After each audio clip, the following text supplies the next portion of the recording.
in pursuit of systemic excellence, does… does it curb individual genius somewhere? Because being so big on innovation, you need a spark of genius here and there. So, systemic excellence definitely makes friction-free function, but at the same time it could become too sedate and there's no spark of genius. So how do you manage between this pursuit of excellence and efficiency versus individual genius? I think innovation has to be the environment that you create around yourself. If I might mention companies, Apple, who was innovative when Steve Jobs first did it, but the board pushed him out because he was considered a failure and he was fired. And then the company brought him back as CEO when it was almost bankrupt some years later, and he built what today is probably the most valuable company in the world. And what he really did was he did everything different to what the book would say, but he created an environment very autocratically that opened innovativeness. In a nation like this, where we are busy producing an underdeveloped population, and all that we have is population, nothing else in this country. Unless we have an army of dedicated people on the ground who can educate and transform that situation, just trying to do something from the top, either from the government or even from a corporate sector, may not really take shape, because we have been in rural India working there. Today, in all other terms, if you go into the village today, there's electricity, there's a bore well, they have an internet kiosk, everybody has cell phones, but their nourishment value has gone down because they don't have the mentality to use their money to go and buy the necessary foodstuff. So to bring back that culture of nourishment, there's many ways it can be done. To bring back those vegetables, fruits into people's lives, we have taken steps. Now the next step we are planning is to start fish ponds in every village.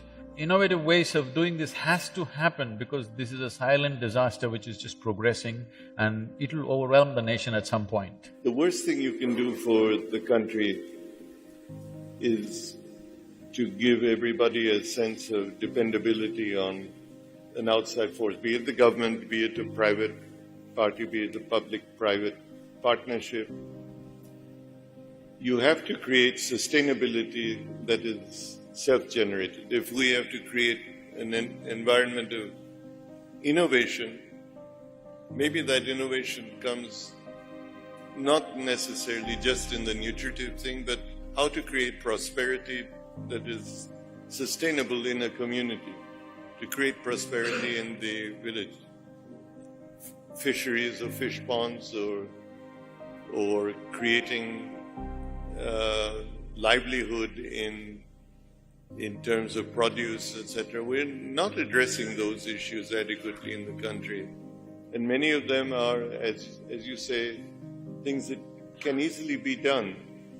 And if the nutritive value of what we eat has diminished over time, it's because we have allowed it to diminish and we have not been innovative in terms of addressing this. Is this beginning to perhaps influence the priorities of the trusts that you chair in any way, moving some of the grant making into some of these newer issues?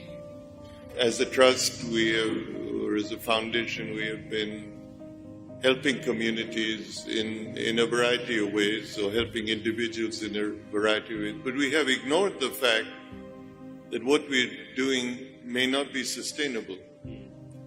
And if we want to take what we're giving to one NGO or one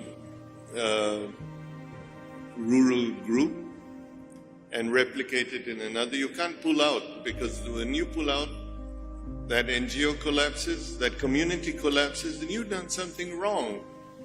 You built a dependency. You have created a complacency factor that money flow is going to come, be it from the government, be it from a trust, be it from a company.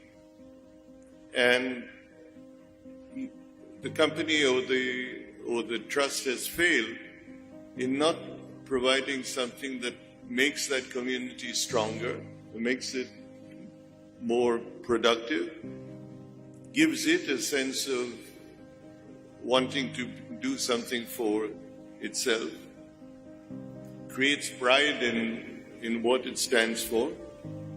And perhaps we have to change what we are doing to be idea givers rather than money givers. So you've seen the full spectrum of sort of market entry mechanisms.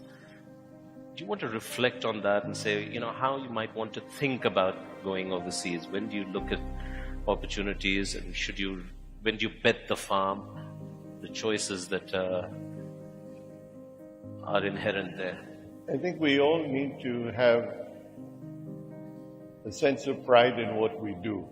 We should not go overseas if we are going to disgrace our image, both corporate image that we represent or the country's image. The good thing about going overseas, either through an acquisition or through yourself, is that it gives you the opportunity to compete in a more competitive marketplace. One may think, why would you want to be in the UK with a car company? To have access to technologies and things that you can actually reversely bring here is a great plus. And if you blur the issue of boundaries, color of skin, culture, and so on, and can merge this into one strong entity, then you've got to assume that over time, good things are going to most likely happen.